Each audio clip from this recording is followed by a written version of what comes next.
I tell people, you know, that there is, for instance, at the graduation ceremony, some years ago, when the university gave me the honorary doctorate, I had to speak to over, I think maybe about 1,500 or 2,000 graduates of the university from all disciplines, law, history, medicine, this or that, yeah.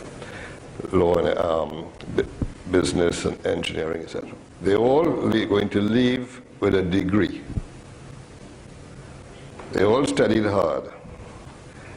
But if I fast forwarded 10 years, some people will be a lot more successful than others.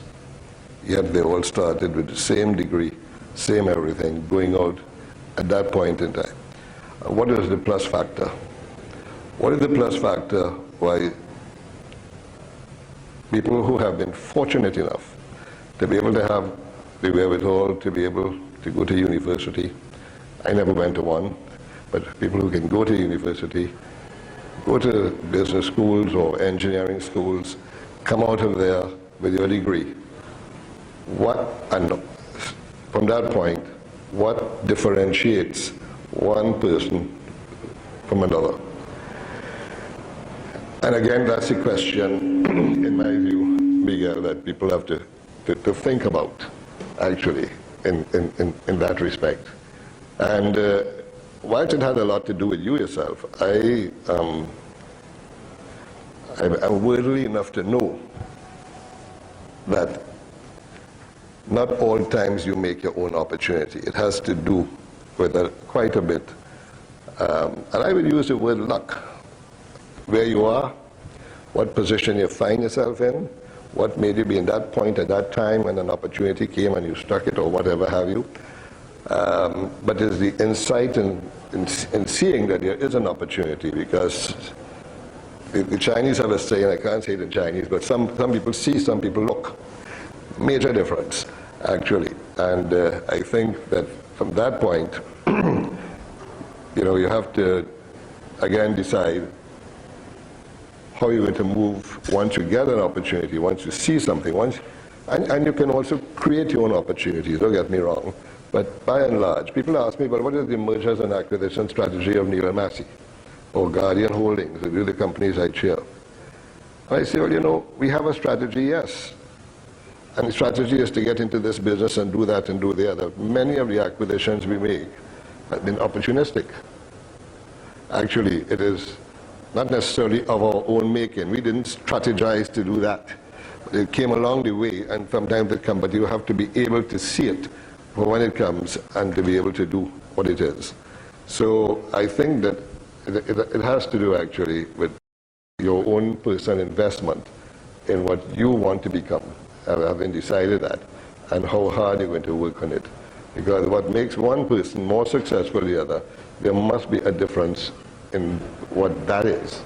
And usually that is hard work also, but I want to say it does have some luck in it, actually. And I think if anybody tells you actually that they became a success because of their own doing solely, I think that person is suffering from hubris, actually.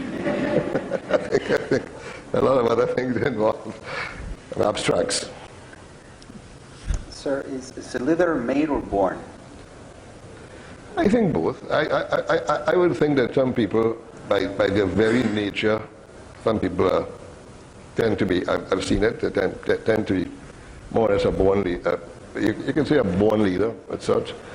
But I would think the majority of people that I know have become leaders by virtue of their circumstances and by virtue of the difficulties that they have found themselves in, and having overcome those difficulties, and so on. And I think that the whole aspect of leadership, motivating people, getting people together, leading them into something as distinct from operational management, which is something that's highly focused, looking at issues or problems, or whether it's accounting, whether it's engineering, whether it's whatever it is. That's fine.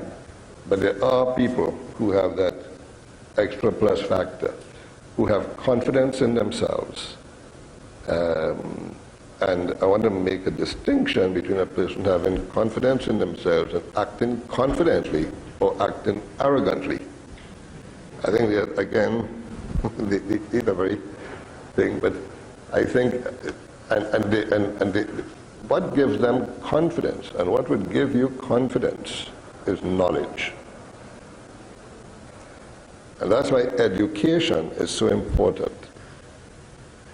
I think poverty is not being educated. If you're educated and you're poor, and I believe that something is wrong with you. Because you can't have education and be poor. Yeah. You have to go and put that to work. But when you talk about, so if people who have come through the ranks and so on have knowledge, that gives them confidence. And with